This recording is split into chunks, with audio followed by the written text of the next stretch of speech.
Food আইটেমসের ক্ষেত্রে আমরা কয়েকটি ফ্রেজের সাথে পরিচিত, যেমন ready to cook, ready to eat. একজন ডেটা অ্যানালিস্টের ক্ষেত্রেও তেমনটাই প্রযোজ্য। একজন ডেটা অ্যানালিস্টও আনক্লিন এবং মেসি ডেটাকে ক্লিন করে এবং সেই ক্লিন ডেটার উপর বেসিস করে সামারাইজড রিপোর্ট প্রিপেয়ার করে, যে রিপোর্টগুলোর উপর বেসিস করে টপ ম্যানেজমেন্ট ডিসিশন মেক করে। স্ক্রিনে প্রদর্শিত ডেটাগুলো আমরা কোনো একটা সফটওয়্যার থেকে পেয়েছি এবং এই ডেটাগুলো খুবই মেসি এবং আনক্লিন। মেসি এবং আনক্লিন বলছি এই কারণে যে ডেটাগুলো ইউজেবল নয়। ডেটাগুলো থেকে সামারাইজড রিপোর্ট প্রিপেয়ার করতে গেলে ডেটাগুলোকে প্রথমে ক্লিন করে নিতে হবে। আমরা এই আনক্লিন ডেটাগুলোকে এক্সেলের একটি খুবই সহজ এবং দুর্দান্ত টুলের মাধ্যমে ক্লিন করে নিব। এটা এক্সেলের ফ্ল্যাশ ফিল টুলসের মাধ্যমে আমরা খুব সহজে ক্লিন করে নিতে পারবো। এবং আমরা ডেটাটাকে ক্লিন করব এইভাবে যে আমাদের প্রথমে থাকবে অ্যাকাউন্ট নাম্বার, পরবর্তীতে কাস্টমার নেম, এরপর অ্যাকাউন্ট টাইপ, এরপর হচ্ছে ক্লোজিং ব্যালেন্স। এই 4 কলামের ডেটা কিন্তু এখন এক কলামে আছে, যে দেখেন এখানে অ্যাকাউন্ট নম্বর, তারপরে অ্যাকাউন্টের নাম, তারপরে অ্যাকাউন্টের টাইপ, তারপরে অ্যামাউন্ট। তাহলে আমরা যদি এখন এই ডেটাটাকে আমাদের 4টি কলামে আমরা যদি স্প্লিট করতে চাই তাহলে কিভাবে করব সেটাই আমরা এখন দেখব। আমি প্রথমে এই হেডারগুলোকে এখান থেকে কপি করে নিয়ে আসছি। আমি এখানে হেডারটা পেস্ট করে নিলাম। এক্সেলের ফ্ল্যাশ ফিল টুলসটা খুবই সহজ। আপনি কিছু স্যাম্পল ডেটার মাধ্যমে এক্সেলকে আপনার রিকোয়ারমেন্টটা ধরিয়ে দিবেন এবং এতে করে সে পুরো ডেটাকে ওইভাবে অর্গানাইজ করে নেবে। প্রথমে আমরা এখানে অ্যাকাউন্ট নম্বরটাকে আমরা ম্যানুয়ালি এখানে টাইপ করে নিচ্ছি 1100552210। ঠিক একইভাবে আমরা পরের অ্যাকাউন্টটাকেও এখানে টাইপ করে দেখিয়ে দিচ্ছি 11। এই যে দেখেন, আমি সেকেন্ড অ্যাকাউন্ট নম্বরটা টাইপ করতে যাওয়ার সাথে সাথেই এক্সেল তার আর্টিফিশিয়াল ইন্টেলিজেন্স তথা মেশিন লার্নিংয়ের মাধ্যমে বুঝে নিয়েছে যে আমি আসলে কি চাচ্ছি। এখন আপনি এন্টার দিলেই অটোমেটিক্যালি পরবর্তী রোগুলো এই ডেটার আদলে ফিল আপ হয়ে যাবে। এখন আমি কাস্টমার নেমকেও ঠিক একইভাবে আমি এখানে দেখিয়ে দিচ্ছি যে SALIL, সেলিল জেইন, JAIN, এন্টার দিয়ে পরবর্তী সেলে যাচ্ছি।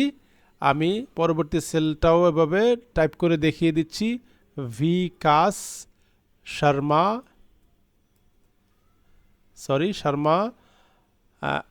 এখন আপনি এইভাবে আমি 2টা সেল দেখিয়ে দিলাম, তারপরে কিন্তু আমাকে সে পরবর্তী সেলগুলো শো করছে না। এক্ষেত্রে আপনি এখানে কন্ট্রোল দিয়ে আপনি বাকিগুলো পূরণ করে নিতে পারেন। কন্ট্রোল হচ্ছে ফ্ল্যাশ ফিলের শর্টকাট। আপনি কোনো কারণে যদি দেখেন যে আপনার পরবর্তী যে সেলগুলো ঠিকঠাকভাবে ফিল আপ হয় নাই, তাহলে আপনি আরও কয়েকটি সেল এভাবে ম্যানুয়ালি টাইপ করে তাকে স্যাম্পলটা ধরিয়ে দেবেন। আপনি এক্স্যাক্টলি কী চাচ্ছেন সেটা তাকে ধরিয়ে দিবেন, দিলে আপনার ডাটাগুলো একদম ক্লিন আকারে চলে আসবে।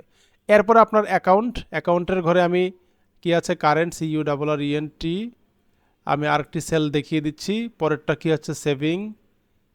এই যে দেখেন অটোমেটিক্যালি সে বাকি সেলগুলো কিন্তু পূরণ করে নিয়েছে। আমি এন্টার দিলেই অটোমেটিক্যালি বাকি সেলগুলো পূরণ হয়ে যাবে। একটু আমি স্ক্রল করে নিচে যাচ্ছি, হ্যাঁ মনে হচ্ছে সব কিছু ঠিকঠাকভাবেই আসছে। এখন ক্লোজিং ব্যালেন্স আছে এখানে 12,500, পরের সেলে কত আছে 7,000। আপনি দেখেন এখন কিন্তু এক্সেল কিন্তু অটোমেটিক্যালি বাকি সেলগুলো শো করছে না। আপনি চাইলে আরও কিছু সেল স্যাম্পল আকারে দেখিয়ে দিতে পারেন, যতক্ষণ পর্যন্ত না আসে পরবর্তী সেলগুলো অটোমেটিক্যালি আপনি টাইপ করে যেতেই পারেন। এরপরে 4,000 আমরা দেখতে পাচ্ছি যে এরপরও আসছে না। তাহলে আপনি ওই যে ফ্ল্যাশ ফিলের কমান্ড ইউজ করতে পারেন, কন্ট্রোল অথবা এই যে ফ্ল্যাশ ফিল ডেটা ট্যাবের আন্ডারে এই যে ফ্ল্যাশ ফিলে ক্লিক করেন, দেখেন অটোমেটিক্যালি কিন্তু বাকি সেলগুলো পূরণ হয়ে গেছে। তো এইভাবে আমরা ফ্ল্যাশ ফিল টুলসের মাধ্যমে এক্সেলের আনক্লিন ডাটাকে খুব সহজেই আমরা ক্লিন করে নিতে পারি। এখন আমি এই ক্লিন ডাটাটাকে আমি কপি করে আমি কন্ট্রোল শিফট ডাউন অ্যারো দিয়ে আমি ক্লিন ডাটাটাকে কপি করে নিলাম। এখন আমি এখানে গিয়ে এই ফরম্যাটের আদলে আমি আমার ডাটাটাকে এখানে পেস্ট করে দিলাম। দেখেন আপনার ক্লিন ডাটা কিন্তু হয়ে গেল।